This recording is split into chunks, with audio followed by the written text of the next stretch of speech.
10, 9. You want answers? I want the truth! Get ready for two guys who can't handle the truth. I want the truth! You can't handle the truth! But we can. Dave Palumbo, Chris Aceto. RXMuscle.com presents Heavy Muscle Radio. Watch out!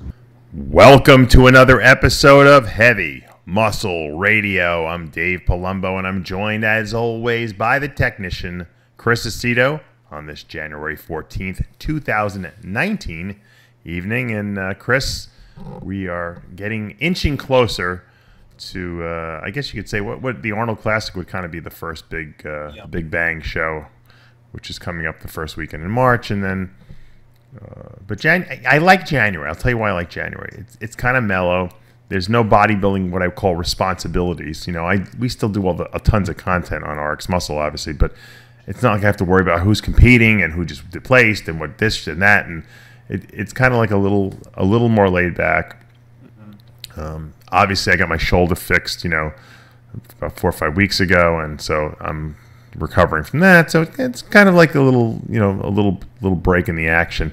It used to be that you would go all the way. Kind of February kind of picks up a little bit here, but obviously January is kind of really mellow. I remember back about 10 years ago when they used to have the LA Fit Expo would kind of kick off actually it used to be the Ironman, but I don't want to date us too much. But they had the LA Fit Expo would be that last weekend in January, and that seemed to be the show everyone went to just kind of get everything excited and really going again. And that doesn't seem to be. I mean, it's a big show in LA, but it's really not like something that people talk about as much. It really seems now like the Arnold Classic has returned to the biggest event, I guess, of the new year. Yeah, without a doubt. I mean, it's the kickoff, the Arnold. It's the kickoff, but it's weird. There's just so many shows. I don't know. You tell me. Does it have the excitement running into the show that it?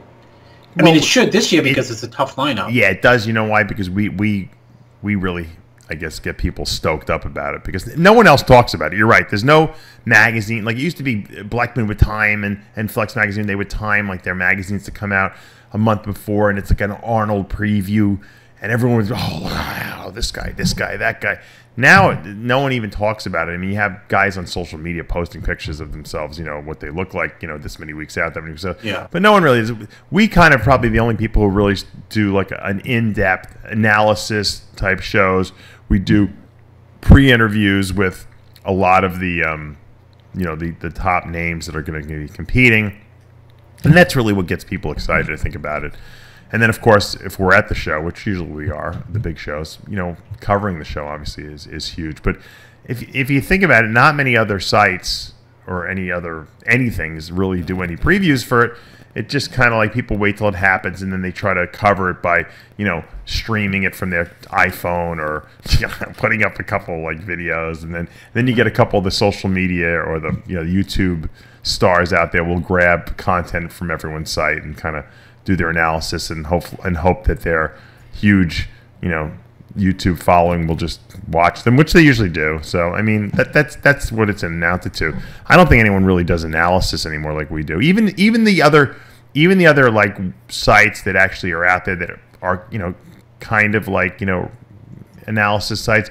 They don't really do any. No one ever lays it on the line, as my dad would say. Everyone kind of just toes the party's line and kind of goes along with the judging, and that's the way it is, right? I mean, and that's why I find it boring, for most of the people. And then you got, of course, the rebels out there who are just like, they're the complete opposite, direction. They criticize it so heavily they don't even know what they're talking about because they're not even there, and they're just trying to be controversial to get hits on their YouTube channel. And so that's really what I guess you and I were talking before the show, and you said it's what did you call it? The social media age? Is that what it is? Yeah, it's an Instagram, Snapchat world now. And that's really what it amounts to. I mean, not only bodybuilding, but just the world. I try to do some Instagram lives stuff. Not Instagram lives. I started. What's the storyline on Instagram? I always said I don't want to do it because it disappears after 48 hours.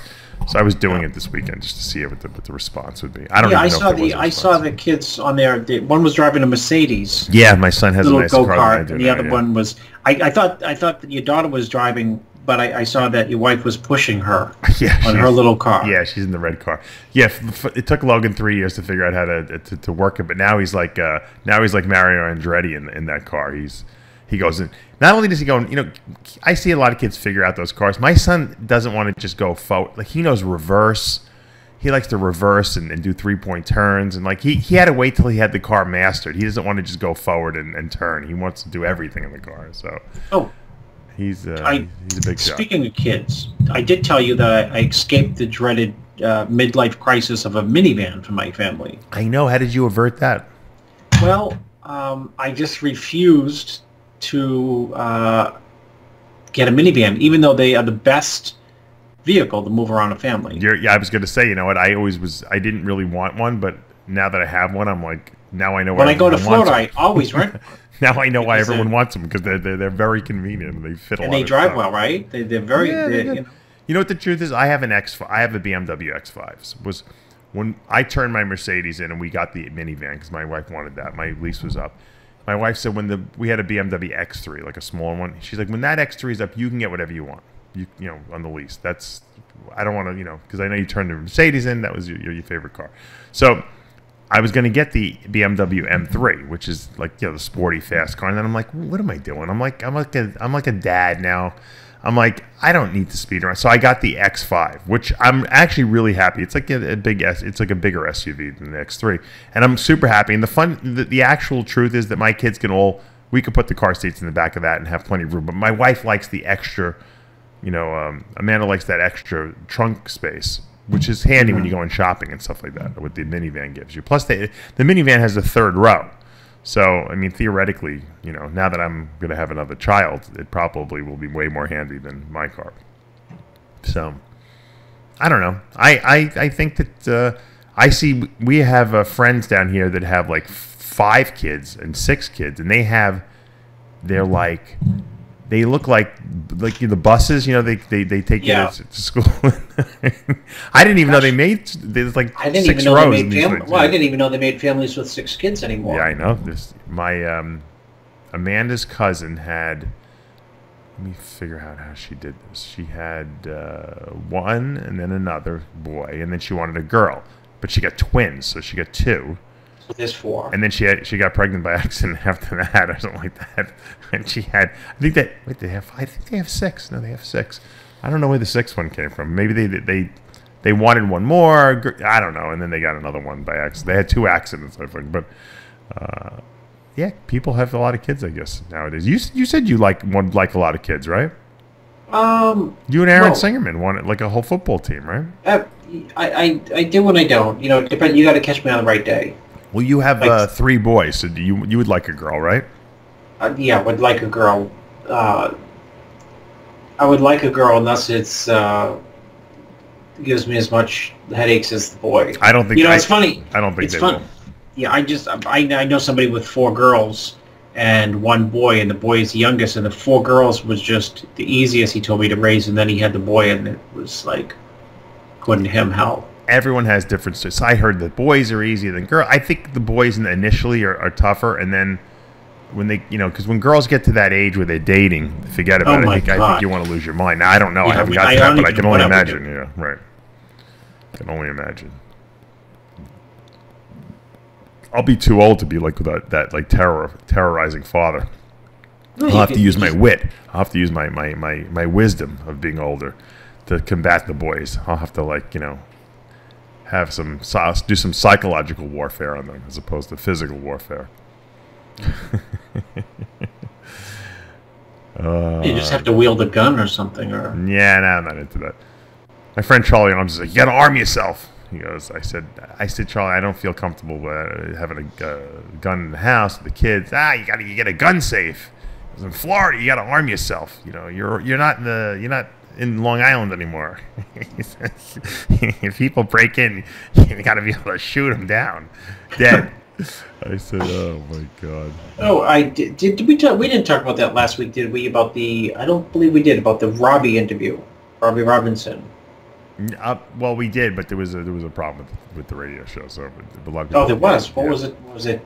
I thought that was a good show. What? It was a great show, but there was some problems. I don't want to go into it, but we'll make up for. Yeah, the Robby Robinson interview was tremendous. Obviously, I assume you saw it. I did. You hadn't seen it last week, so I'm glad you saw it. What did you think of it? What was your overall impression? I mean, I just Of Robby, not of my interview skills. I don't care. Robby is like a naturalist. You know, like he's like intuitive on how the body works. You know, he says some quirky things, right? Yeah. Did you think? Do you believe the whole? You know, the very low drug usage? I did. Of course. Listen, I know what Samir didn't use. It was a joke. When I met Samir, I know what Samir. Ask Samir what he used, and What you did won't Samir believe use? that either. More than Little Robby, Primo. guaranteed. No. Oh, yes, but it was more than Robby, but definitely less than people who are competing in the board shorts Olympia. I'm dead serious. I'm sure of that. It was like 200 Primo, 25 Anavar. He'll tell you. I'll tell you one. I'm going to tell you one Parabola, which was 76 mgs a week. Yeah, I know. They did one. If you did two, it was like pushing the limit. You know. I don't know if he used like test suspension. I think Samir, 150 suspension. So you do like 500 mgs. I'm serious. You know, people say, that's what he used. I remember, not when I was competing. I'm gonna go back to maybe 10 years ago when I got on HRT, hormone replacement, and I was getting it from a clinic, and they'd give me a bottle, sent me a bottle of Deca, and I hadn't used anything other than one shot of test a week for probably 6 years. And I said, I think it was right after I tore my quad. I said, I'm going to go on I'm going to take 1 cc of Deca a week and 1 cc of test a week just to help, recovery, so to speak, get my leg back, 'cause my leg had atrophied terribly. I'm telling you, 200 milligrams of Deca a week, I felt like I was on 1,000 milligrams of test and 1,000 milligrams of anabolics. Why? Because you're so fresh, isn't that why? I think so. I just respond. I could see where Robby's coming from. I mean, I think that just the synergism of the two compounds together, and I didn't really need a lot more. I gained 35 pounds in seriously probably 8 to 10 weeks. Mm-hmm. And I was trying to, I was actually trying to, I was eating a little bit more, and I was in physical therapy. Plus, I was going to the gym, and really, I thought I was going to get that leg back. You know what I mean? I was convinced. Little did I know that this leg was going to be a nightmare for me. But I put the size on, so I think the drugs. If you're training hard and you're eating right, I think you could definitely put more muscle than people think on with real drugs. That's not to say that all the drugs out there aren't real, but I think that, what happens is people take so much that your body just stops responding to it. I don't think, Yeah, I know. I agree with that. Ridiculously high amounts. 100%. I agree 100%. Someone asked me recently about, what they were using, and I said, you have no room to go higher. Think about this, Chris. Let's do a hypothetical experiment. I put you on a quarter of an Anadrol a day. That's it, nothing else. You're going to take a quarter of a pill a day, which would be what, 12.5 milligrams? Yeah. And you're going to eat 5 times a day, and you're going to have 30 grams of protein at every meal, and you're going to have 35, 40 grams of carbs and some fat, and you're going to go to the gym 5 days a week. How much muscle do you think you put on in 8 weeks? I think I would probably put on, I know me, I would put on 6 genuine real pounds, and I'd probably lose 3 pounds of fat if I went to the gym 5 times a week. I'll bet you gain more than that. I bet you Really? put 20 pounds of scale weight on, with probably 10 of that being muscle. Oh, you mean I have to eat properly too? Yeah, you got to eat 5 times a day. I told you 30 grams, that's harder just 35 grams of protein. That's it. Nothing crazy, because I know you won't eat more than that. I'm saying Chris Aceto on a quarter of an Anadrol, which is nothing. Like, people would laugh at it like it's an M&M. I'd probably but get gyno right off the bat. It's strong, but the stuff is strong. You would grow on just that. I guarantee it. I know it. Because if it was real and you're training and it's the whole thing together. I think that's really what people need to know. I actually did a rant this past week on DECA, and actually we called it DECK, D-E-C-K, so that we can, because YouTube is weird. If you start using drugs, doing it in the title, then people they take down the video. So I did there's a lot of these guys out there that are just saying you should do DECA only cycles. Now this has nothing to do with the Robby Robinson interview. Why? Why they DECA think only that cycles? If you read the logic behind it, it's ludicrous. They contradict themselves. It's the stupidest thing of all time. So I did a rant again. I don't want to rehash the whole rant. People can go watch it, but just trying to show people that like these idiots think like that it's stronger than testosterone and you're gonna get no side effects from just taking DECA. They're moronic. But everyone's always trying to recreate what the next greatest thing is. Like I told that steroids have been around since the 60s. So everyone figured out the steroid thing already. There's no something that we came up with a new routine that no one knew. Oh, it's gonna work better this way. No, they already figured that out. There might be new stuff coming out that guys haven't figured out, like gene doping and myostatin inhibition at some point. But no one's refiguring out steroids. We already figured it out in the 90s how it works the best. And the routines that we tell people to take now, that's Bob Grushkin figured it out. I'm not taking credit for it. Bob figured out. I knew you were going to say, right? Can we go on But a it's game? true. I knew you were going to drop I don't want to Dave. take credit for it. No. Bob did 1,000 milligrams of test with a couple of anabolics with that, and throwing a little GH. That's the formula. Bob figured it out. He was right. And anyone who's trying to recreate or try to refigure it out is stupid, And there's people out there that they're trying to make a living from being the next Albert Einstein. But Albert Einstein didn't recreate Sir Isaac Newton's laws of gravity. He proved that they were wrong, by coming up with the theory of relativity. But there's no relativity theories of steroids coming out, so don't believe all the what they say. Beware of the carnival hucksters, dude. Yeah, they say beware of the prophets, right? Isn't that what they say in the Bible? Oh, false prophet. Yeah. They're all false prophets. Beware the false prophets. Yeah, that's what's out there basically. False prophets. What would Dan Duchesne be saying now if he was still alive?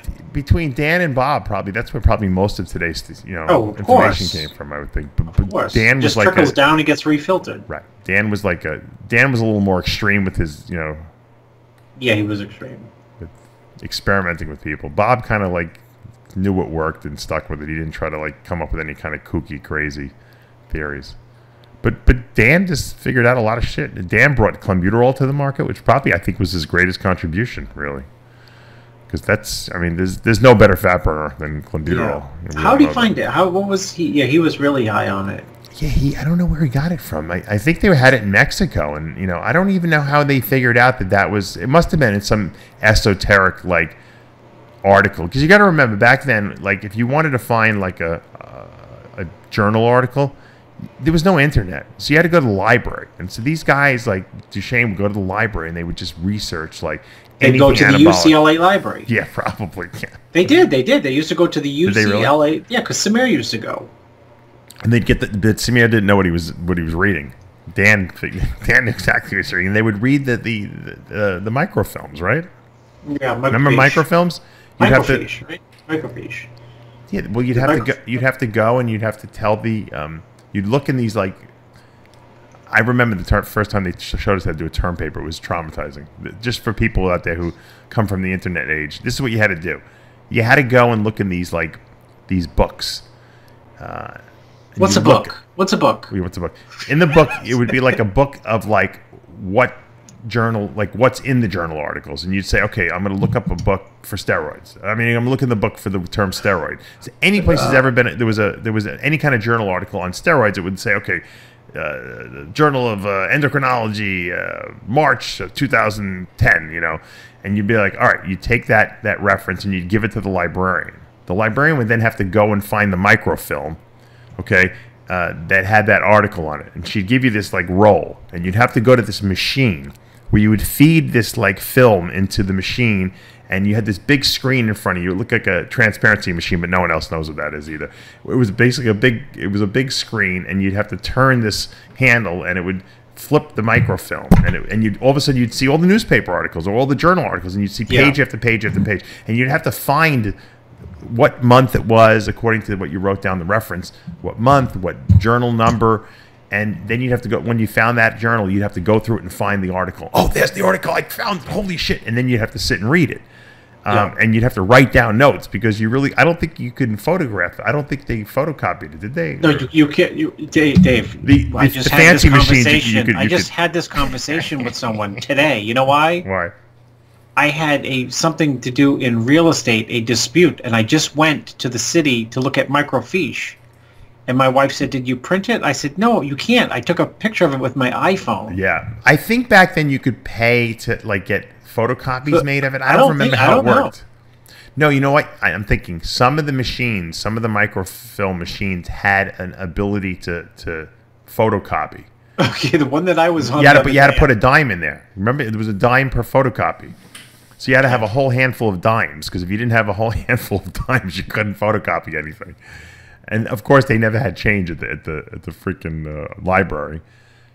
And so that you would do that, and you'd be, and you know, but think about it. You might spend 10 hours finding one article at the library. Think about that. You could do it in 30 seconds now online, and you know, people like Duchesne would find an article: clenbuterol builds muscle in rats. You know, at this dosage, and he'd be like, "Holy shit!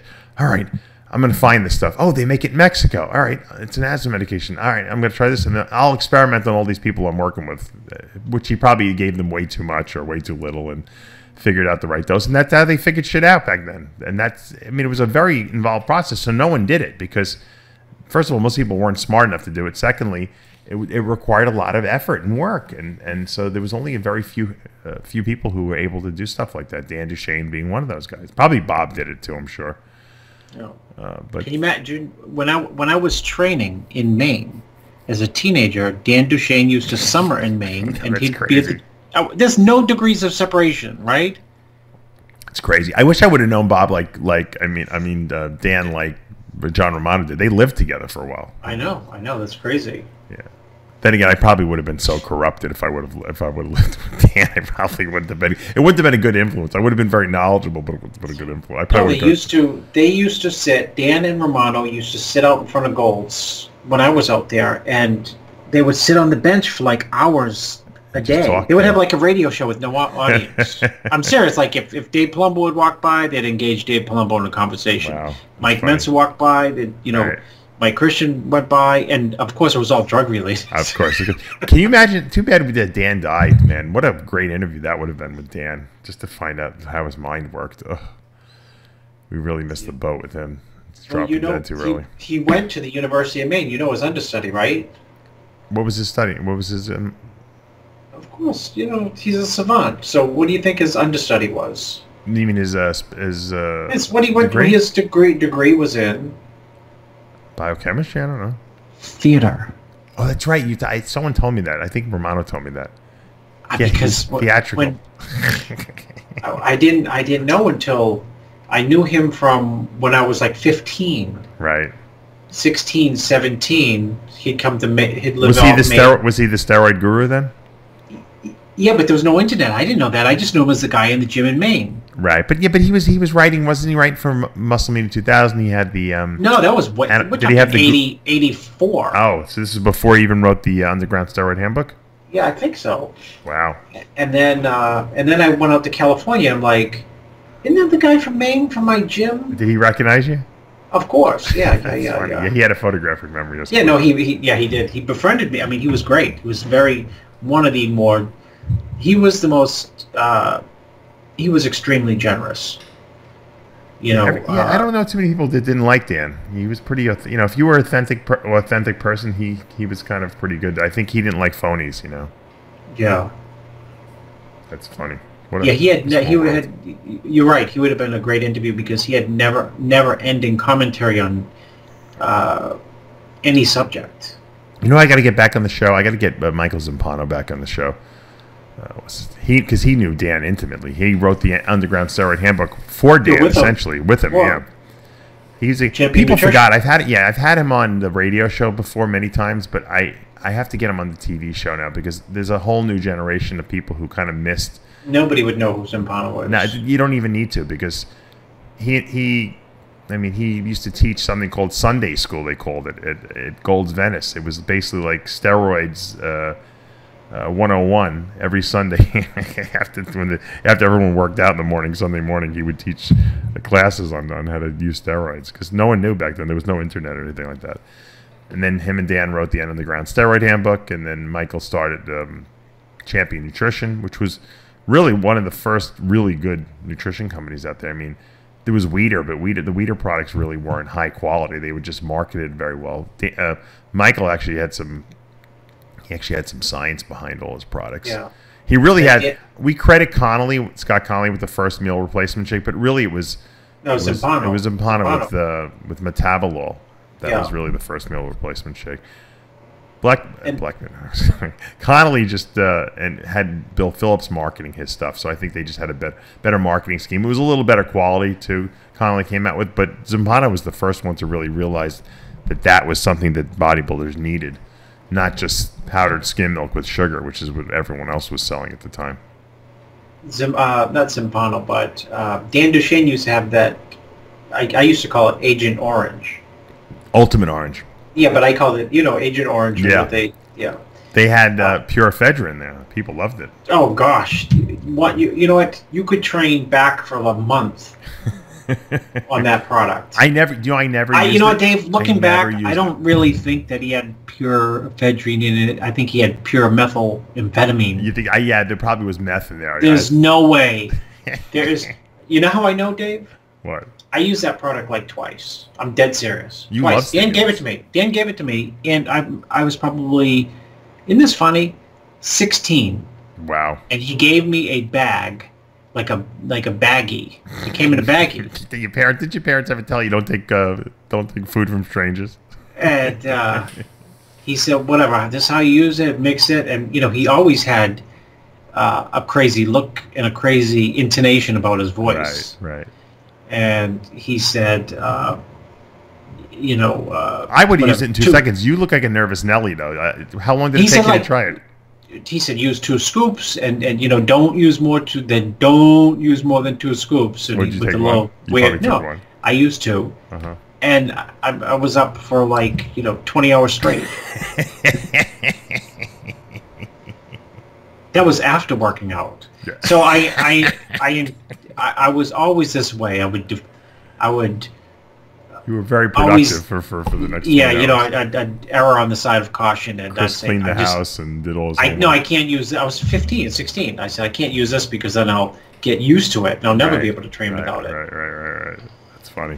Which goes back to the 12 Anadrol a day, right? I mean, your body gets used to 1,000 mgs a week. Jimmy the Bull used to use 8 Anadrols a day. I'm sure that most normal human beings couldn't handle 8 Anadrols a day. They'd die probably. But he probably built up to it. He probably started with a half a day, and that's not so bad. We'll use a little more. So the Arnold Australia list was released. I don't know if it was this past week or the week before that.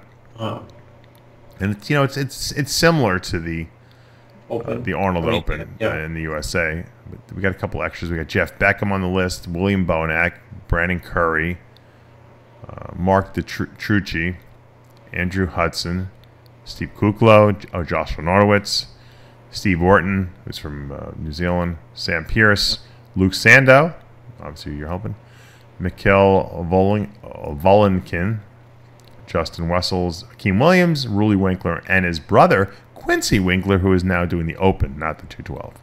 So that's interesting. Yeah, that's true. I always said, you know what? He always looks small in that 212 division. I said, I bet you this guy needs to be an Open guy. Obviously, he's got to come into shape. But if he does, he's got the Winkler genetics there. Maybe he'll shock a few people coming into the Open. I've never seen him in really, really good, tight shape, but I could see the potential there, Yeah, no, you've always talked you know, like talked him up, even though he was getting whacked in the 212s. It's odd that he's, you know, what, he was too tall for the 212, right? Or not enough muscle, He looked good in 1-2-12. I don't remember. I think you and I were saying, did. right? What was that one? I don't remember what show it was. Was it whatever like it was, he got Europe? overlooked. He got really overlooked in the 1-2-12 show that he looked good in. Didn't he do like I want to say we were in Germany. Maybe it was like FIBO or something like that. I don't even remember. Or maybe it was the Arnold Australia. I don't know. I can't remember. It's that long ago. So I'm let's stick with. I was going to talk about my property next up, but let's stick with Arnold Australia. So that's a good lineup. They got a bikini there as well, which was pretty much the same as the Arnold USA. That's 2 weeks before. They got a fitness, and they got a figure. Now, you know what's kind of interesting is the fitness. You know, since Oksana Grishina left, to me just doesn't have the appeal. I don't know. There's no one I'm getting really that excited about. Whitney Jones obviously won the Olympia, won the Arnold last year. She's good. Technically, she's what they want. She's got a good physique. She's got, you know, a good routine. But no one's knocking my socks off with the routines. Do you think we'll ever start seeing a showman show up again? You know, someone who could be on like America's Got Talent and really wow them? I mean, they're out there. I guess, you know, it's a tough sport. You know, there's other avenues and other opportunities for people to, you know, I think of this. Yes or no? No. Because Really? someone with that type of talent would do like a Cirque du Soleil or something. Yeah, but, you know, I don't know why they don't. You know what? This is what I never understood. I understand why the girls who win gold medals in the gymnastics Olympics have no interest in coming back and doing this because it's kind of a step back. They're going to get commercials and stuff like that. Well, what about the girls that don't make the Olympic team? You know, these gymnasts. There's a lot of them, obviously. There's only 6 girls or 5 girls that make the Olympic team. How come these girls don't say, you know what? I spent my whole life training for this. I wasn't good enough to make the Olympics. I just missed. What else can I do with all this gymnastics skills I got? Oh, guess what? There's a freaking fitness division. It's a good excuse for me to get my ass in shape so I don't get fat and out of shape. And I got all this skill. I could do these routines with my eyes closed because the level of difficulty is so much easier than what I would do at the Olympic level. I mean, it's like a plug and play. I don't know what it is. I think some of these girls just get burnt out from all the years of gymnastics. They don't want to do it anymore. But that's what I would be doing. I'd be like, that's where Kelly Ryan came from. Kelly Ryan, you know, used to train with Bella Caroli. You know, I mean, she was that good. And she just wasn't. She was just, you know, underneath, you know, being an Olympic person. And she found a second career in fitness. And that's, I mean, she was great. That's why no one could touch her in the routine. She was so good because she was such a good gymnast and performer. So I think that's really where the fitness division needs. They need talent coming from there. They need someone to go recruit these girls. It's not going to be me. I don't have the time. I don't have 10 minutes to do anything. But that's where the promoters. I guess you know, part of the question is when you go to like a amateur show or the nationals, how many competitors are there in that division? Not many, right? No. I'm saying that. Well, you know what? That's a good. Get Dan Solomon. Dan Solomon's right, a promoter now, right? Let him go find something. Remember how Wayne D'Amelia used to go to like Europe and try to find the next big star? Yeah. Dorian and Marcus Rule and Jean-Pierre Fuchs. He was always finding someone there and bringing them back to compete in the IPP, you know, pro shows. We need someone like that. Get Dan Solomon. Send him over to, you know, send him to all the gymnastics gyms around the country and find the girls that are like done competing but are at that elite level, you know, where they can just, they're looking to do something. Hey, you know what? I got an opportunity for you. Fitness division. You don't even need to practice the routine. You just got to get in shape. You know, you just got to learn how to diet. I think it's a no-brainer. I think it would definitely inject a lot of entertainment value into the sport because I like watching the fitness, but I don't like watching it when the routines are not that great. You know. Yeah, but my hunch is that there's probably a lot fewer girls doing gymnastics now than there were 12 and 14 and 15 years ago. So there's one reason, I guess. No, there's a million gymnasts out there, believe me. The gymnastics sport is very healthy. Then people don't care about that and division. Especially since they were all abused by that stupid guy. They could care less about that division then. You know, some divisions you just got to let die if they can't. No, I know. mean, you can't prop up. It's like a business. You can't prop up a business that's not making money. But I think that they can. That's the whole thing. I think that they're just not looking in the right places. I think that they can go and they can find people, who would do this division and revitalize the sport. And I think they're just not doing what they should be doing. So that's I put it out there. I'm not saying another word. I think 9 out of 10 girls just rather than throwing a bikini in that division. Yeah. Seriously. No. Who knows? Who really knows? So how come, I look at this list and I see Cedric McMillan is doing the Open, right? The USA, Arnold USA.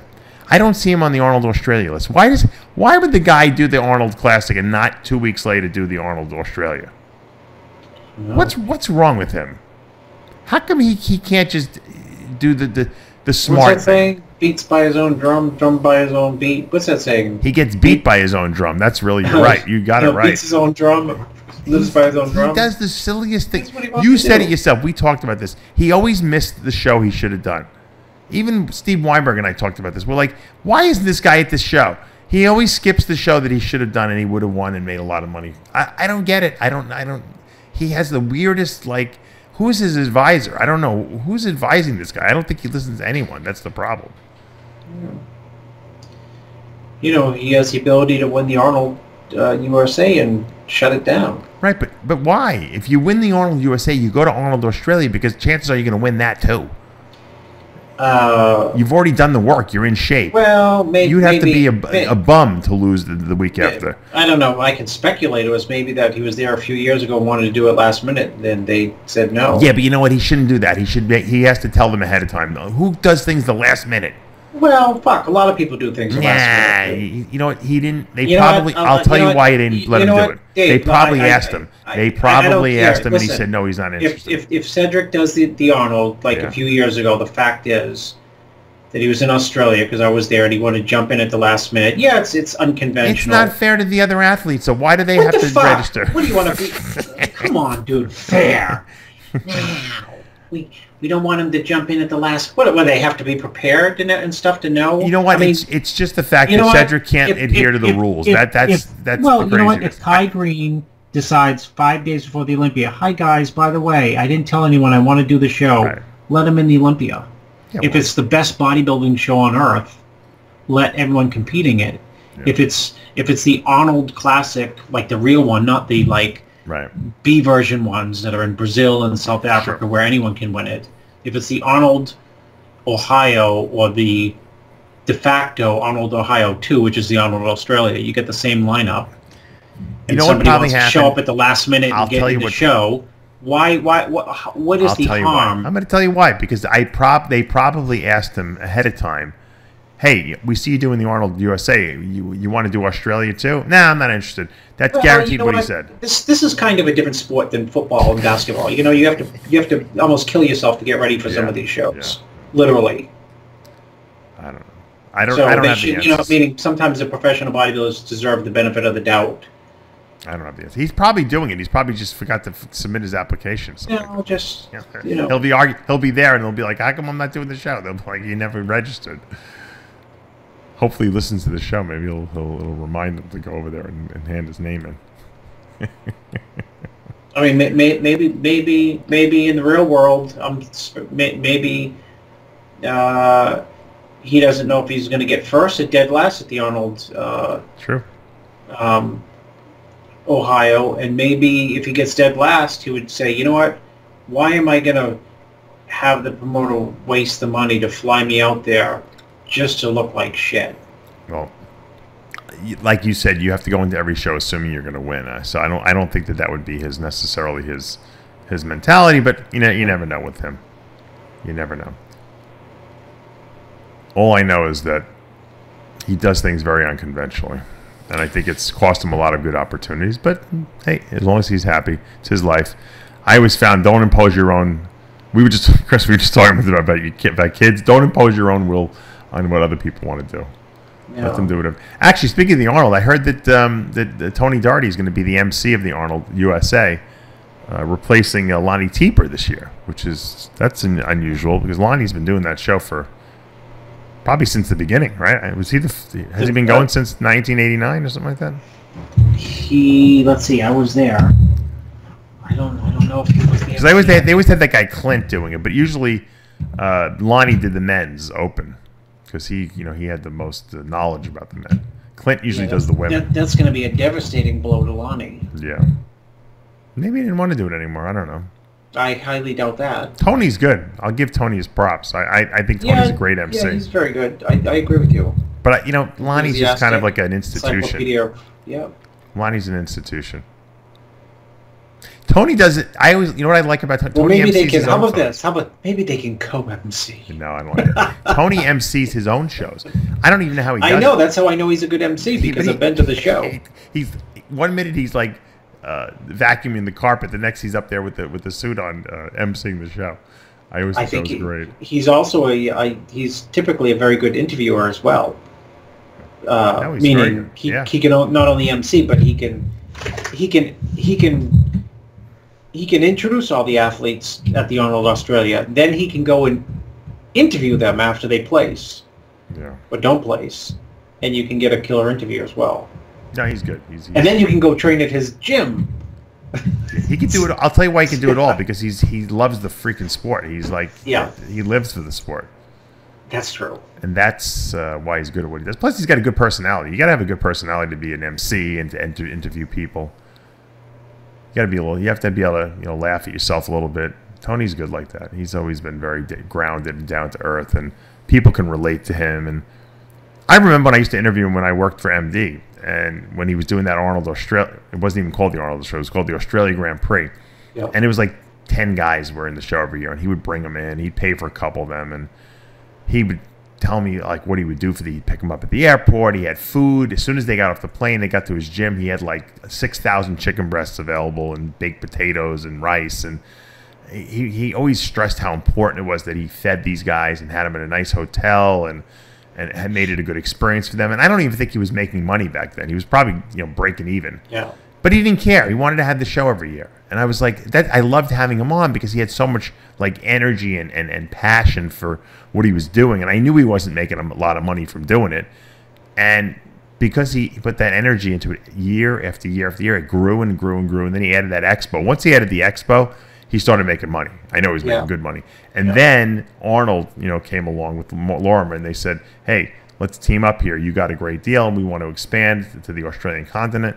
And, the rest is history. So that just goes to show you if you're tenacious enough about what you love to do and you don't let money affect your decisions. Passionate. We were talking about that before the radio show started. Mm-hmm. Passion. I'm sure people thought he was crazy doing that show.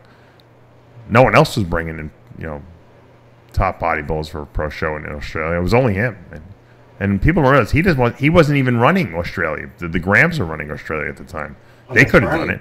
But Tony just loved bodybuilding. He just did it. I think he did it for himself because he was a fan more than anything. And that's why he's so good at what he does, because it was done for the love of the sport. More people should do that. I have my supplement line. I love to make money doing it, but it's for the love of the supplements. I do it because I just like to formulate, and I like to have stuff that's important that people use, that I use, and that's how the line started. I just made things that I would want and the formulations that I want. I didn't ever worried about profit and loss and how much it cost to make it which is the stupidest. When you got started, right? It's the stupidest way to go about doing something, but it was successful. No, it's not really. No, people open up restaurants all the time, just like they can't wait to get in there. They have no concept. Like, how much does that chicken dinner cost? Well, I have no idea. Well, we're selling it for $12.95. Yeah, but what's it cost you? I don't know. $11.95 to make, $1 the meal.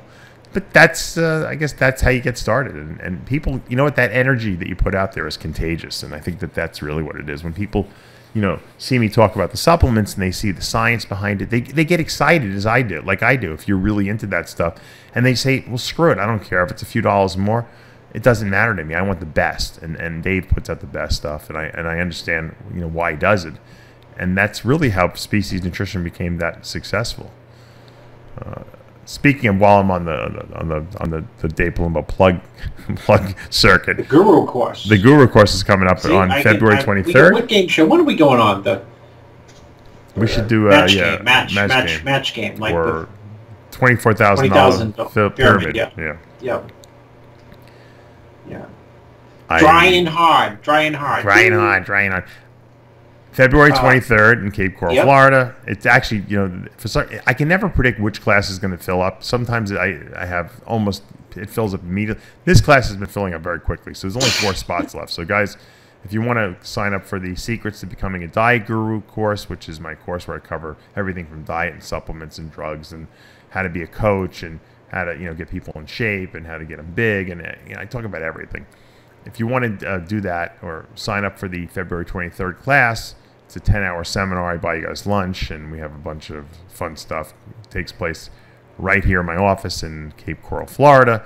You can sign up at davepalumbo.com. Don't wait, or you will not be able to do it, because I guarantee you those spots are going to fill up probably in the next couple of weeks. We'll probably have those all filled up, maybe sooner. I've been getting at least a sign up every couple of days, so we're almost out. I can only fit about 15 to 17 people in the class. I don't like to really make it much bigger than that because I like it to be an intimate learning experience. So make sure you don't wait on that one. What else did I have to say? I have no list of anything. I wrote a quote of the week, but I don't know if I want to even read it. It's too. Read it. It's not really a quote. It's kind of like advice. It's probably it's advice, but it's probably right along what we were talking about, doing what you love. One of the things that people always says, I always, and you say this and I say this, if you think about, what you want to be and what you want to accomplish, you'll create it, right? You'll manifest whatever you think about. The thing a lot of people can't envision, and this was something that I had trouble with when I first started RXMuscle. I wanted to have a TV station. I wanted to do bodybuilding TV, but there really was, at the time, there was no YouTube. You couldn't live stream things. There was no real ability to do video and create, content easily or cheaply. And so I just I would sit around imagining having a TV station with all this programming, exactly what I have now. That's exactly what I envisioned. It had no basis in reality, didn't know how it was going to get done, didn't have the personnel to do it. Yeah, you were dreaming. Yeah, I was dreaming. And you know what? It happened. And that's really what you have to do. You might be in such a bad financial position right now. You may have just broke up with your significant other. You might be on the balls of your feet. Your car may have broken down. You might have just tore your quad. Whatever the case may be, it might be everything all at once. But you can pull yourself out of that. And sometimes you can't even see the light at the end of the tunnel. But don't worry about it. Just envision where you want to be, and don't doubt it, and don't put expectations on it, and don't put time frames on anything. I was going to say time frame. Just think about it constantly. Go about your day. Try to make the improvements. Go to your job that you hate. Don't worry about it. Think about where you want to be, and you will create that. It will come to you, but it's not going to come to you on your timeline. It's going to come to you on the universe's timeline when it's time to happen. But if you sit around and saying, I have no luck and I have no this and doubting, that's exactly what you're going to get more of. And as we get older, Chris and I, we realize how powerful we are as creators because we start to see the wisdom of thinking the way I'm talking about.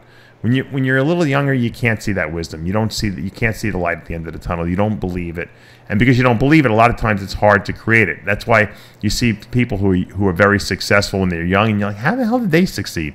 Because for something in their head was different. They didn't have that doubt. They believed in themselves, and because of that, they were able to achieve at a young age. Most of the time, it takes people a lot longer to get that level of confidence in themselves where they could actually start achieving. So there's really no time frame. You can do it when you're 10 years old, or you can do it when you're 100 years old. It really it's a matter of when you're willing to accept the fact that you're a creator and that you can create whatever you want. You just have to understand that.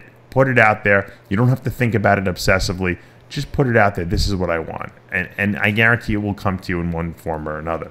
Probably in a form that you weren't even expecting. And it's really the advice of the week. It's not really the quote of the week. It's the advice of the week. It's very funny. Ironic. I just asked before we started the show, my 14-year-old, I need you to finish this sentence. This is what I want blank. What do you say? he couldn't say anything, which is the reason why he's in the position he's in. that's Chris's the bane of Chris's existence. Right No, now. I mean he could have just if you would have told me that, if you would have told me that at 14, I don't know what my answer would have been either. I wanted to play Dungeons and Dragons. That's all I wanted. That's good enough. That's what's wrong with that. Yeah, I guess so. I wanted to have all the books, and I wanted to have all the. Listen, that's what I was trying to get out of him. Because if he said, "I want to play Dungeons and Dragons," or "I want to, I want to play piano," I'd go out and buy a piano. Right. Dungeons and Dragons, or whatever it may be. That was my whole point, so that he could focus on. Right. What if he would have said, "I want to be a professional bodybuilder"? Would you have had a nervous breakdown? No, I'd say listen, Dave is going to send me a quarter of Anadrol, so I'll give it to you.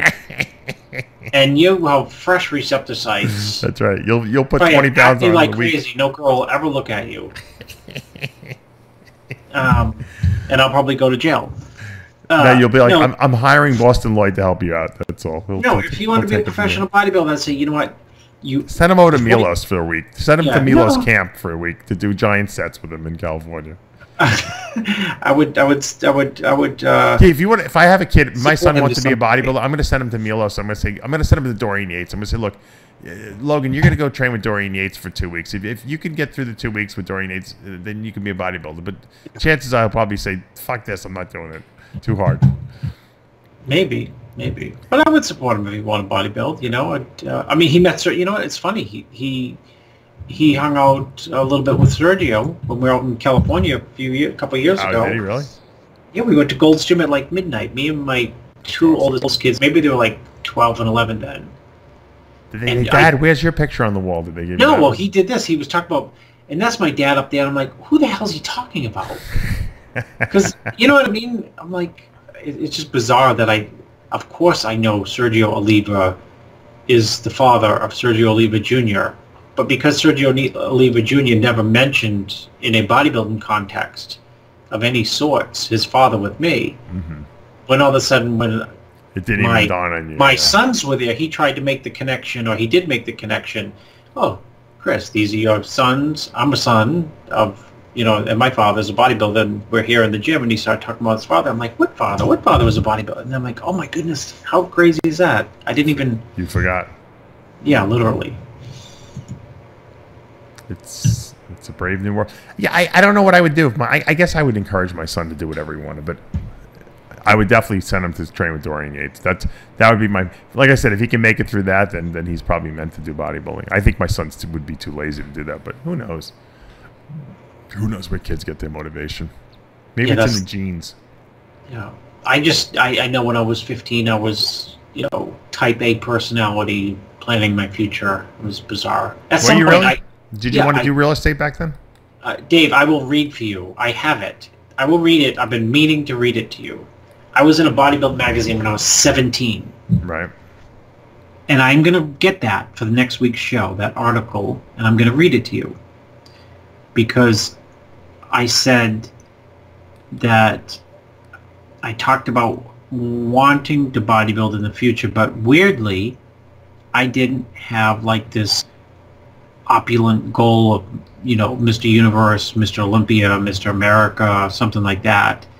So in the interview, I gave it the context of like, I'm going to be bodybuilding, but I didn't say like what. And the question was, what do you want to do in your future? Right. And I more emphasized hotel and restaurant management and real estate. How come you never went to school for that? That's what I don't understand. I wanted to go for hotel and restaurant management, but I didn't. I always tell people. They're all up there in New England area, dude. I know, but I was never exposed to. I didn't have the tools.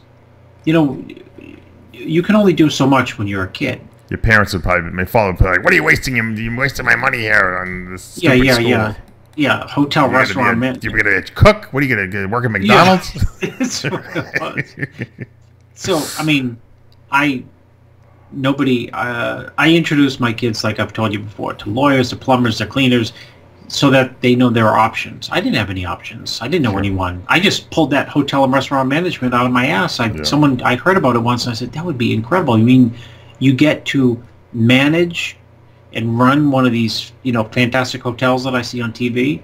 I'm not talking like the Super 8 in Maine on Exit 8. No, yeah, we have to wear the tuxedo every day to work. Yeah, You would have liked to do that, huh? Oh, yeah. Hospitality. I didn't know. All right. That's why I love Airbnb. I feel like I'm in like a little hotel business. Maybe that should be your next big purchase. You should maybe purchase like a Hilton or something like that. I've looked at hotels in Miami, but if there's any listeners who want to put up all the money, I'll go in with you. I'm sure you. Why don't you get Jay to put some money up? Jay would love to go. I'm putting it out there. You said I'm putting it out there. That's right. Anyone listening, I would like to buy a hotel. I know exactly where it is in North Beach.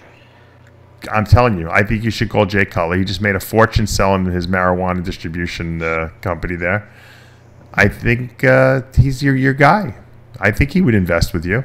Yeah, he would. You'd only own 10% of the business, but you wouldn't have to put any money up. You could manage it. Jay would make a killer deal for himself, I'm sure. But no, I really think that you guys would be a good business team together. I'm putting it out there. I'm giving you my energy feedback that I'm getting from the whole feel, the whole vibe. I want one. Can I get 1%? Yeah, that's all. Why not? That's what hedge fund people get. Yeah, I want a percentage point in the whole thing. No, but I'll just to say I'm part of the deal, part of the team. Even though how like they got these guys that say, yeah, I'm part of the team. They don't really own much of any. They own like an eighth of a point, and but they're on the team. Well, someone just someone's doing a nice hotel. Nearby. What about our other friends from the Middle East there? Oh, I've always thought of, I try to preserve my friendships. Yeah, that's probably, you're right. You're probably better off not going into business with them. You got a couple of Middle East people you could probably call on too. You know. You got some heavy hitters over there. I could do the Burj, Maine. There you go. Do you know, I told you they're building a bigger building in Dubai, bigger than the Burj. It's going to be a kilometer high. I know I've said this on one of the past shows. It's funny because I asked, I forget who I was talking about. I was asking someone from Dubai. I said, where do they get the money to build these hotels? Because I think the Burj Khalifa was 1.5 billion. They get foreign investors. Foreign investors pay for everything. Other people's money. Yeah, they don't. No one's spending their own money in Dubai. Listen, in real estate, nobody puts up their own money. No one. It's great. It's a great idea. No one. If you could find someone, I guess if you say I'm building the biggest building in the world, it's a good enticement to get people to want to invest in it. It's sexy. And people think people want something big. They want to be involved. And well, that's why they'll just keep building bigger and bigger buildings in Dubai. They don't care. There's no limit, right? They'll be like, all right, 1 kilometer. After the 1 kilometer the building, they'll build another building. Well, if you have other people's money, it doesn't even have to make money. In other words, once you take their money and spend it building the building and take the consulting fees and the management fees, and the building could lose money every year. This is my idea. I'm putting it out there for any of you builders out there. I want them to build the world's biggest building, but I want them to build three of them. So 3 towers right next to each other at the top where I want there to be like from building to building, I want there to be like a walkway that connects them all. Oh, you've heard of Petronas Towers in Malaysia, right? Yeah, I know the Malaysia one has the connecting, but it's not the big. It used to be the biggest for a little while, but I want 3 buildings. I don't want 2. I want 3 connecting each other. See, it's like almost like a triangle it would make. I think it would be better for social media. That's right. So when people doing selfies of each other, like you could be in one building, I could be in the other building, and if we hold the phone at the right angle, I might see you behind me. At 6,000 feet in the air. That's my. I put it out there. I didn't want credit for it. I just want just build it. Any of you Middle Eastern moguls out there would want to, because you can't build that shit in New York. The real estate's too expensive. It'd take 25 years to build it. It costs you. You know what? You could, if you built the Burj Khalifa would have been $5 billion in New York City. Yeah, easy. Just OSHA requirements and just all the labor there in Dubai is they get them from India and Pakistan. I didn't even know that. All the Indians and Pakistanis that are there making 30 cents an hour. No, it's the same. It's like the slaves from the Egyptian times when they built the pyramids. They didn't even get paid. At least the Pakistanis and the Indians are sending money home. They're making a lot of money. They work around the clock. They don't even get a break. It's 24 hours a day they work. Maybe you can have them run the species company. I did like Dubai. I do want to go back. I didn't really get a chance to explore it enough, but I'm pretty impressed with the city. I got to tell you. Beautiful. Yeah, it's they did a great job with it, and I really feel, you know, when I went to Dubai in '96, I felt very comfortable there too. Everything was in English. I was surprised, even though it wasn't built up like it is now. I was comfortable there, being in a foreign country, especially in the Middle East. I was a little nervous when I first went there because I was young. I was in my 20s, and I didn't really know what to expect. And I was like, you know, I feel like I'm in the U.S. Everything's in English. Now I feel like I'm in Vegas. I don't even. There wasn't a hint that I was in a foreign country there. I didn't have the least bit of discomfort at all. It was very, very user-friendly. Everything's in English. Everyone speaks English. And there's probably less English in New York City than there is in Dubai. You know, if you get in a cab in New York City, there's a chance that you're not going to understand what the fuck the guy's talking about, you know, in the cab.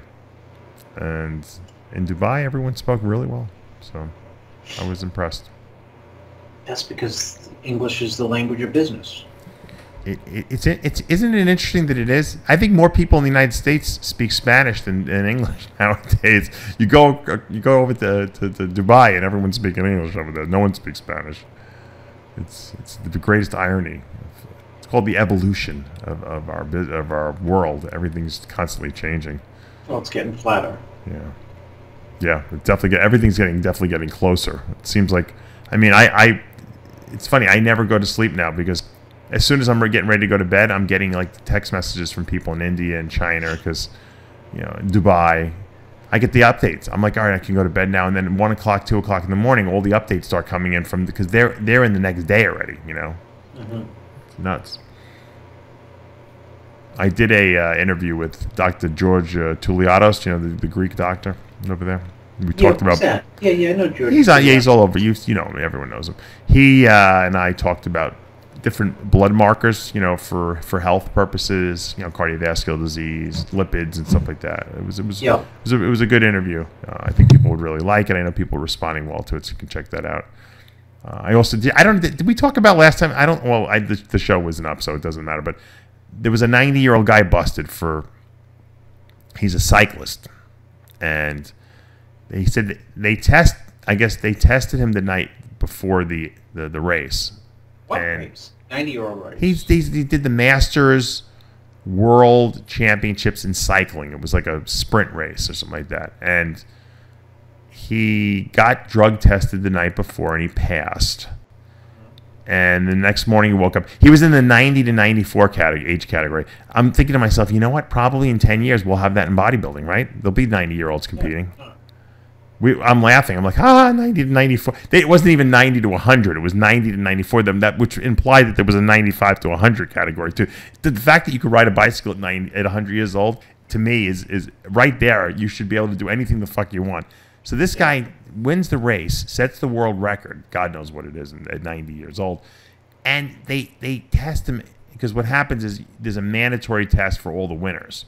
So he had already passed the random drug test, and then they gave him the one after, and he failed. He had like trenbolone metabolites in him, but very low amounts. Maybe take Agent Orange after. No, they said that it was from a steak he ate or some kind of like hamburger he ate at some fast food restaurant.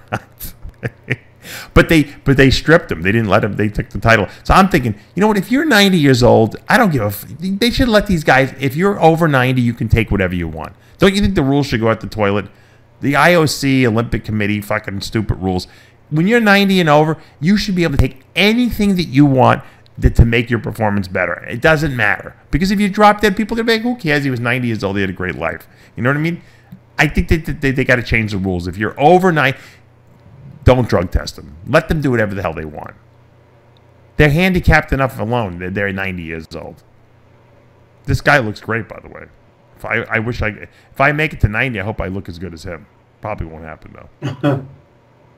He's tremendous shape. This guy, tremendous shape. Very impressed. That to me impressed. That's impressive. If you're over 90 and you're doing anything at an elite level like that athletically, that's impressive. I wonder if he has a life. I got to get him maybe I can get him on the TV show. I got to find him. I got to take notes now because I got to get Michael Zampano, right? Who else did I say? I got to get the 90-year-old guy. You know, you got to get Mike Christian. You got to get Gary Stridham. Those are important people. Yeah, I've had Stridham. I got to get Christian. I actually reached out to Mike Christian like maybe about a month ago, like before Christmas, and he didn't get back to me. You know what? Every time I see him in the show, I tell him I'm going to get him on the show, and I always forget to call him. And then I finally texted him, and maybe either he changed his number or who knows. It's probably my fault. I'm sure he'd probably do. You know who I have on the show this week? You'll be impressed. I have Franco Santoriello. Oh yeah, you remember Franco? Cybogenics guy. He's an ordained minister now. I don't know if you knew that. I do know that. Yeah. Who else? Maybe that's him right now. Where's he live? Franco. I don't even know. I don't know. He told me to have a blessed day. You know, he's very religious now. I'm gonna find out what the whole bodybuilding. He beat some good guys back in the day, right? Yeah. No, he won the teens when he was like 17, teen nationals. Right. And then he fell off the face of the earth. And then he came back and he won the nationals. He looked good. And then I think he was going to come back to do a pro show and never did a pro show. I think he got involved with like drugs or something. Oh, really? Yeah, well, I'm sure I'll hear the whole story. And then I also have Ian Harrison, who we were talking about. Someone had young. Remember we were talking about him like a week or two ago? I think 2 weeks ago we talked about him. He was probably the best 21-year-old of all time. He was like a Dorian Yates lookalike almost, too. Yep. One of the best 21. Google Ian Harrison, 21 years old. He lives right here in Florida. I didn't even know that. He won the NABA. I think, let's see, I'm not even sure. Ian Harrison, Google him. He lives in Florida, huh? Yeah. You want to hear something funny? Here's the true story. 2003. I'm in Florida. I'm going to see CMAC, who owned at the time Cytec. It was Cytec USA. He had bought the rights to it. He had a office in Orlando. All right, and I forget who I was going to meet. I think I was going to meet him at some kind of restaurant he had given me directions to or something like that, and I got lost. I couldn't find this freaking restaurant. I was, after I had people in the car, they were starting to get annoyed, and there was no GPSs on the phones back then. The people don't remember those days. So I said, all right, you know what? I'm going to pull into someone and ask someone. Someone's got to know where this restaurant is or whatever I was going. So I pull into a strip club. I don't even know why. It was the only thing around. I was frustrated. I pull into the strip club. I'm like, one of these bouncers, maybe they'll know me. I get to the door. I open the door, and it's fucking Ian Harrison. True story. I said, Crazy. Ian Harrison. He's like, yeah, Dave Palumbo. I said, yeah. What's up? Yeah, I didn't know you lived here. I go, yeah, I moved here a little while ago. I'm working here to get some extra money. I said, do you know where this restaurant is? And he gave me directions. That was the last time I spoke to Ian Harrison. How funny is that? Of all the people I could have run into. Crazy. Yeah. He was phenomenal teenager. Yeah. No, he was. He was probably better at 21 than any other time he was in his pro career. You remember Chris Lunn used to take... Ask him if he thought so. I'm going to ask him. Remember Chris Lunn used to take those pictures of guys with the overalls on? Or the straps? That was like his look. For a while they were doing it. He looked ridiculous in those pictures. I remember he looked like Dorian. He was crazy. No, he won the junior. See, junior now? Yeah, junior Miss Universe, which would have been NABA show when he was like 18. Wow, how did he turn pro? What did he win? The British? I don't know. Probably the British. Now I got to look it up. So I got him on, and I got Santoriello on. Everyone's always asking, but they like the old timer interviews, so I'm going to do that from now on. They're really not that old timer-ish, but I'm going to get them. I'll get Stridham too. I got to get Christian. I think Mike Christian probably has some good stories because he beat up a lot of people in Gold's Gym Venice. I want to find out about that. Probably they had it coming to them, I'm sure, don't you think? Most of the Mike would think so. Yeah, they used to break his balls though. I don't know why. I always learned in life that you don't break the balls of someone who's a freaking killer. It's like Mike Matarazzo. He was another guy. These people would annoy him to the point where he had to beat him up. And Mike was a professional fighter, Mm-hmm. It's the worst person. You pick on the people who can't fight. Don't pick on the people who can fight. Even Flex Wheeler's, was a dangerous guy. I mean, because he was a martial artist and stuff like that. All right, Ian Harrison won the Mr. Britain NABA Junior in 88. 89, he won the British Championships Open overall. And then he was a pro. 93, competed at the Grand Prix England, was 6th. 95, he was 3rd at the San Jose Pro. I think that was his highest placing. I think he just never got it together after that. But yeah, I agree with you. He was good. He's a year younger than me. You can tell him I thought he overdieted his whole program. It's 49. Maybe he'll make a comeback.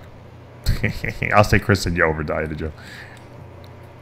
Entire pro career. Ask him. He probably did, because off season he would look like a freak. I remember. I'm sure he's got a story. He probably told me the story when I was at that strip club. I probably forgot. my brief encounter with Ian Harrison. Was he a Dorian disciple, or did he come? He came around the same time as Dorian, right? No, I think he came a little earlier than Dorian. Then Dorian, came on full throttle after that. And people forgot about him. Yeah, in England included, right? I guess. Well, he must have come in after Dorian because he. Oh, okay. Because he did he? You sure? Yeah, but because Dorian was winning the Olympia in '92. That was and he did the first Olympia in '91 against Haney. So. I know, but Ian's name was out there when he won the junior. I mean, when he won the junior universe, he was being talked about like being Mr. Olympia. Oh, really? Oh yeah, because look at him. Look at the pictures. Yeah, maybe you're right because he did win the British. He won the British Championships in '89. So in '88 he would have won. He won the Mr. Britain in '88. Right, or Junior Britain. So when did Dorian win the British? He must have won it after that. You're right. I bet you're right. I bet you Ian Harrison was before him. God, John the cop has competition. Who's John? John, who am I thinking of? I have no idea what you're talking about. John the cop at the hospital. Oh, John Hanson. If we had John Hanson on the show, we would never have problems with historically pulling up facts. No, he would have been able to break down the top 5 in the junior universe that year. Ian Harrison won. He knows those shows better than he knows the NPC shows, I think. He follows that, the NABR and the AAU and all that stuff. He knows he knows WABA. He probably knows all those organizations, all those real offbeat organizations. They should remember that. Who is the IFBB men's historian? Joe Rourke or something like that. Remember? We used to have. Yeah. They got to make John the new historian. I think he should take over as the new IFBB because you need a historian there, right? You got to have someone who's going to chronicle the sport. Well, people have short memories. You don't need history anymore. I just read today, in fact, some state universities just doing away with history classes altogether. Yeah, why not? Right? Just we're doomed to repeat it, right? Anyway, so why even tell people about it anymore? Just tell them that there was no Holocaust, right? Dorian did it, so it doesn't believe there's a Holocaust. Well, the point, I guess the question is, did you ask him in the interview there? Yeah, of course, I did. Oh, yeah, that's right. He said they had pools there and softball leagues and stuff like that. He was telling me. Look, just because you're a great bodybuilder and you're very knowledgeable about training doesn't mean that your ideology of the world is the same as everyone else's. And so, who am I to argue with them? I just told them what my belief was, and we went on. And I could be friends with Dorian. I don't care. It was a little insulting to my heritage, but that's everyone's. The problem is people get brainwashed. It's like this whole Trump thing. You got the people who love Trump and the people who hate Trump. I don't even I could give a shit one way or another, to be honest with you, but I just find it amusing how polarized people get about this whole thing. The truth of the matter is it doesn't have any bearing on your own life. I think people are just bored. They have nothing better to do. You're better off just, if you get caught up in politics and it's too irritating to you and you get anxiety from it, just watch the Kardashians. Forget fucking watching the news. Just go watch some mindless stuff like the Kardashians. You'll forget all your problems. That's who Trump is jealous of because they got a better ratings than he did. Yeah, they got better ratings and more followers than him. That's right. That's right. If you have stress and anxiety, just watch meaningless reality shows. I just know that when I came out anti-Trump from the beginning, you were getting the hate mail, and they were telling me they hated you. That's why I don't get political. Well, listen, you know what, Dave? We have casinos in Maine that don't go bankrupt. This is the most rural state there is. Isn't it crazy that casinos don't go bankrupt? Well, the ones that don't overspend, yeah, don't go bankrupt. I know, but he had 4 that went bankrupt. Bad investment. I bet he didn't lose 1 penny personally, though. I guarantee he didn't. No, because he issued stock and the stock went to 0, even though he talked it up and said the stock's the hottest stock. You know, just like he talks everything up that's backwards.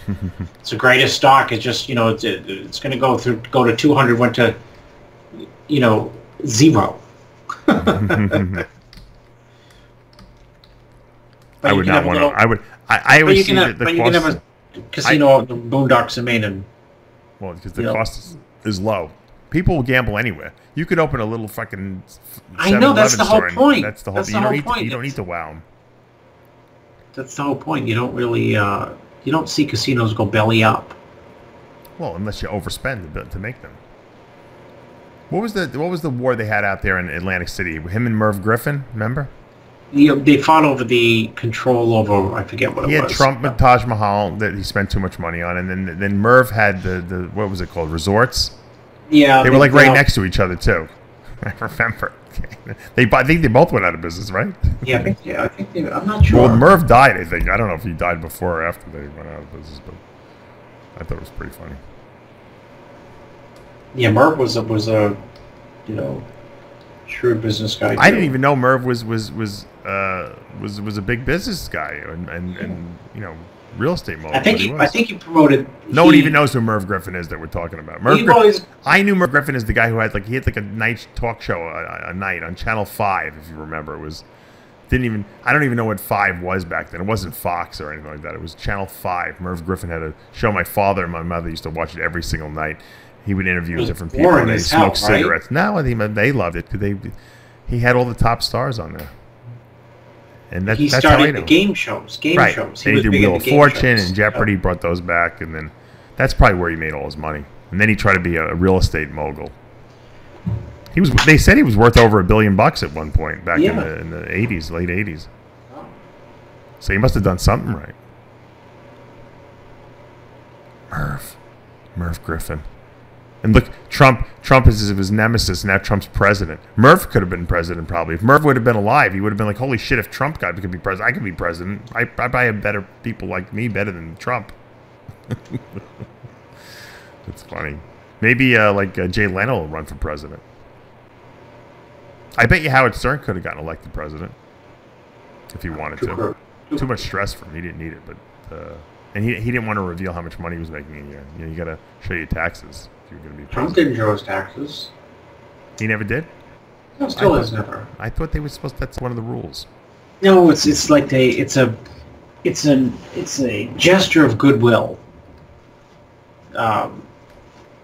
But if Trump can't show his because he'll show that Russian banks financed his. Don't get our list viewers all angry at us now over this. I don't agree with anything Chris says. I'm neutral on this subject. No, I'm just, you know. Oh my God, I'm kidding around. I don't give a shit what people think. His national security advisor, who used to chant "lock her up" about Hillary Clinton, is in jail. I mean, if that's not irony, you can't make that stuff up. Who is that you're talking about? Flynn. Oh, well, I thought you were talking about Roger Stone. He'll be in jail next, but. Well, Roger will probably be in jail at some point.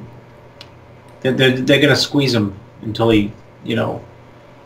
Yeah, he's not going to. He'll make his life miserable. He won't say anything. Yeah, he won't say anything.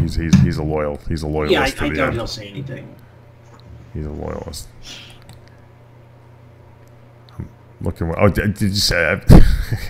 We did it. You know, we do Iron Rage every week with Lee Priest and John Romano. That's our fun show, and we talked about. I don't know why she did it, but did you see Madonna got butt implants?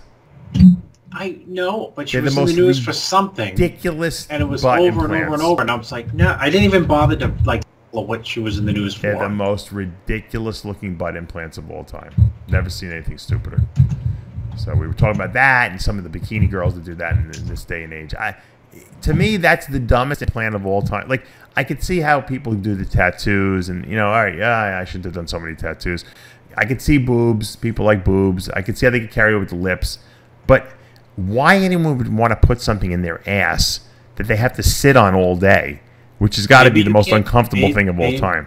Well, maybe not. Maybe she can't feel it. I just see it now. No. David, It's horrendous. It looks like she's wearing a diaper, a wet diaper at that. Well, it looks like an amateur did it. Yeah, it looks terrible. Right? And she put something on her Twitter saying, desperately seeking something or another. Like she tried to make a play on one of her in the movie she was in. She's like, I can do whatever I want. It's my body. So stupid. People are so dumb. These women, they lose their mind. Not even the women. Some of the guys do too. When they get older, they lose their mind. I don't know if it's dementia or if it's just I need to, get people. I want people to pay attention to me. It's just, at least if it was a fake butt implant, then I could have said, good, she got us. You know what I mean? What a great publicity stunt that was. But if she really got something put under the skin, that's a real butt implant, she's the silliest, dumbest person of all time. Unless she wants me to work for her, in which case I think you're brilliant, Madonna. Don't creative genius. Well, it's like that Woody Allen movie. Woody Allen said in the movie he was representing like all these loser acts. It was called Broadway Danny Rose, the movie, one of my favorites. And he was saying like he would agree with what everyone said. They'd be like, yeah, that guy Lou, he'd be like, oh, what a wonderful guy he is, and then they'd be like, no, he's a con man. Oh yeah, he's a wonderful, absolute, despicable human being. But that's why people like him, because he's so despicable. You just agree with everyone. Never don't have any opinion of your own. Anyway, I think that's enough. That's enough. We do have a lot of good content up on RXMuscle. We have a lot of good interviews coming up this week. We have, don't forget, if you hadn't seen all the Dubai interviews, I believe they're all up. I think we have one more left. Hani Rambad hasn't gone up yet, but we have Branch Warren went up this week, which was very popular. We had the Boogeyman is going up this week too, with the Blessing of Wabadoo. And I think Michelle Lewin was up the week before that. The Branch Warren one is excellent. If you haven't seen it, you should check it out. It's really good. Branch is just he's so hardcore that people just relate to him. He's like Lee Priest, and I would say Lee Priest and Branch Warren are probably the two most popular people in bodybuilding, and have been for the last 20 years. Kai Green is popular, but he's so weird. I think he's more popular because his physique is so popular. Lee Priest and Branch are two guys that just people relate to on a very primal level. You notice that? Yeah. Yeah, it's like Branch relates to people like Garth Brooks relates to people. It's like he's like you can sit down. You think you can sit down and have a beer with him? He's one of those guys. Yeah, if I ran into him in a bar, I could sit down and have a beer with this guy and talk bodybuilding for 2 hours. He doesn't like hold himself up as being better than anyone else, and I think that's why people really relate to him. And he doesn't intimidate people. I mean, some people have an intimidating disposition about him. I don't mean that in the, that they try to intimidate, but he doesn't have that type of edge where people be intimidated and not feel like comfortable talking to him. And Lee likes, he seems like he's down to earth. And people like Lee Priest because he says what everyone's thinking in their mind. No matter how politically incorrect it is, he doesn't care. Yeah. And so people just relate to him. When I do a show with Lee, it gets so many hits because people just want to hear what he's going to say next. It doesn't even matter what he says. He can say anything. The cookier, the better. They don't care. They just want to see, what is he going to say next? What is he going to say next? I've never seen a phenomenon like that. He's funny. It's incredible. Funny. Right? It's really nuts. I'm laughing because I remember when Sean Ray was like, why is Sean stupid enough to go after Lee Priest? He's so dumb, I know. Because look, I'm going to give you something about Sean Ray. Because Lee Priest, yeah. Sean does not care what people think about him, which is a great way to be, because people like that, like I'm the same way. You could make fun of me all you want. You could pick on whatever weaknesses I have. It doesn't bother me. I don't care. And so it makes you kind of immune because people can poke fun at you all you want. It's not going to change your strategy. That's the same way Sean is. Sean, as a matter of fact, likes when people pick on him and make fun of him because it actually makes him more relevant. Yeah, I'm just gonna say keeps his name let's around. Face it. Look, Sean and I have attacked and destroyed each other more over the last 5 or 6 years than any other people, and then we can sit down and we can do a TV show together, and get along and still break each other's balls on there, but not take it personally because it doesn't really matter. There is no personal. If you make things personal, it's because there's some kind of weakness inside of you that you're allowing to take hold of you, and you're taking things personally. But the truth is that if I say something about Sean, he says something about me, it's not going to affect the rest of his life. He's going to go home and he's going to do what he does every day. It's like I'm going to go home and do I'm not going to lose an ounce of sleep over it, and that's just the way it is. And I think that if you want to be in the public eye and you want to have a presence in social media, you better grow very thick skin. Because you will not last. They will eat you alive if you have a very thin skin type of situation going on. That's the truth. Oh, by the way, I wanted to mention Dr. Blau. My very good friend Dr. Blau, who does all the gynecomastia surgery here in New York. He is the #1 gynecomastia surgeon in the world. A lot of people have been asking me about gynecomastia surgery. I mentioned on Ask Dave, and I got a ton of emails and texts. I probably should promote him more and get him on the show a little bit more because I always forget that there's always a new generation of guys that need to get their gynecomastia taken out. Dr. Blau is the best. This is one of the surgeries, Chris, that you just cannot skimp on. You cannot just go to anyone and get it done. You can't try to save a few bucks. If the surgeon makes a mistake or the scar is too long or they don't take all the gynecomastia out, it's a disaster. It's a very hard procedure to fix when it goes wrong. I mean, especially if you screw up the scar. If you leave glands in, it's not hard to fix. And believe it, Dr. Blau, probably 50% of the people he operates on are revisions from other screw-up surgeons. But you do not, as a bodybuilder, want to have a scar. You do not want to have any stress with regard to the surgery. Contact Dr. Blau online. He's got a link on our front page of RXMuscle.com. Tell him I sent you. You'll get the Dave Palumbo discount. It'll be enough of a discount to pay for your flight and hotel there. Okay, so if you don't live, in driving distance of White Plains, New York, you can fly in for the day and stay for 2 days, so he can just, he can take a look at it, the next day, and I guarantee you will take enough off the cost of the surgery because you mentioned my name that it will pay for your trip. So there's no excuse. I'm telling you, this is not a surgery that you want to skimp on.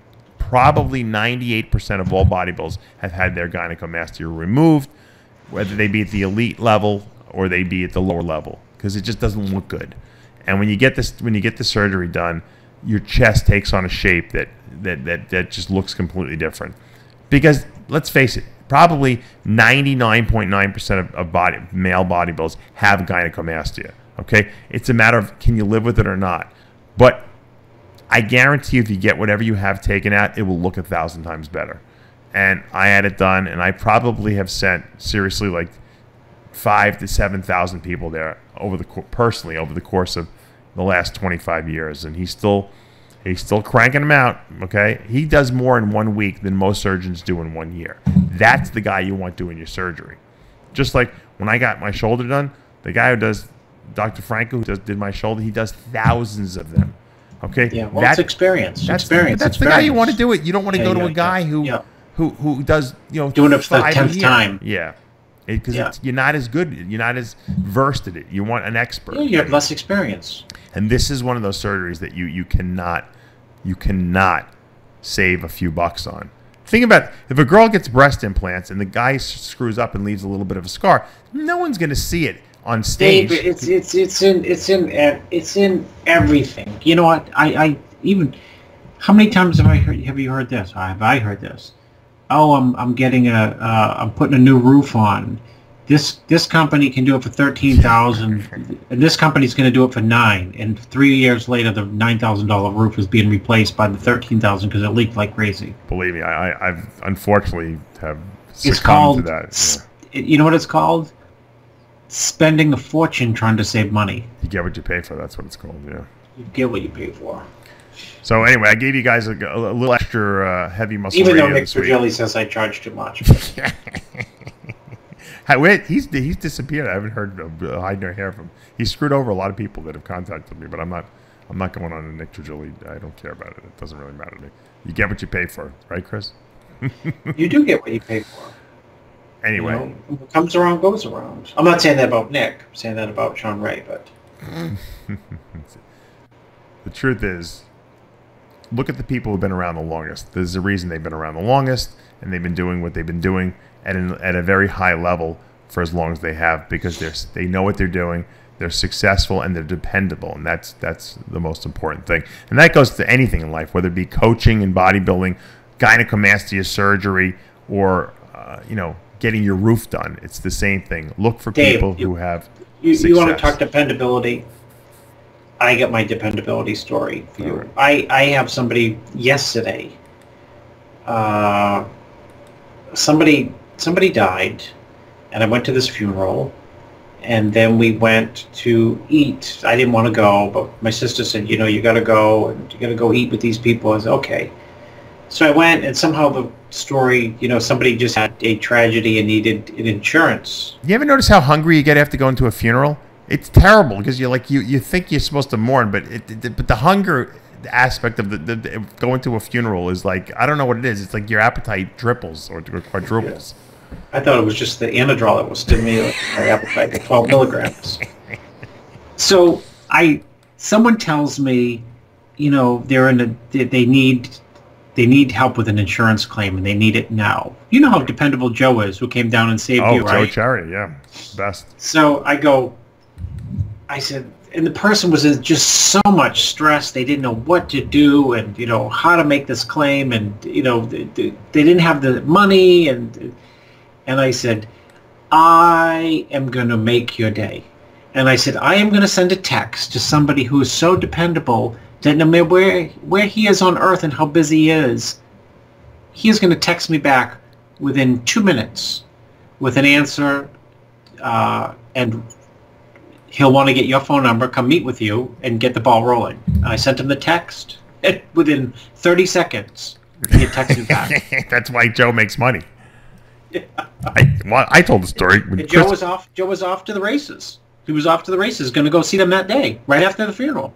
Joe drove down from Maine to Long Island. There was no electricity. Tell the story. Your house was demolished and destroyed. Yeah, well, not demolished, but it was pretty screwed up. 2 houses I had on the water when we had the hurricane, and you did a video. You looked like you were it was like Armageddon. It was Armageddon that day. You're and pale. Joe, you were white. You were flat. And Joe's like, I'll be there tomorrow. I'm like, Joe, there's no electricity. There's nothing here. I said, you can't even stay in a hotel. He goes, I'll be there tomorrow. I said, it's an insurance adjuster. Tell the people. Yeah. Oh, yeah. Chris got me this adjuster. He said, look, I'll come down and because I'll fight the insurance companies for you. I said, all right. He's like, we take 10%. I said, you can have. That's fine. He came down. He was there the next day. He wanted to come the same day. I said, Joe, come the next day. It doesn't matter. He chronicled everything. He was there with his partner, and they were like pit bulls on these 2 houses.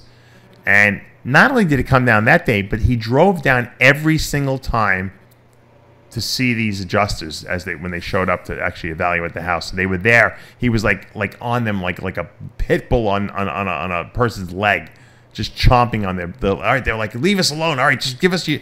The adjusters were like, give us your estimate. We'll take it. We'll take it into consideration.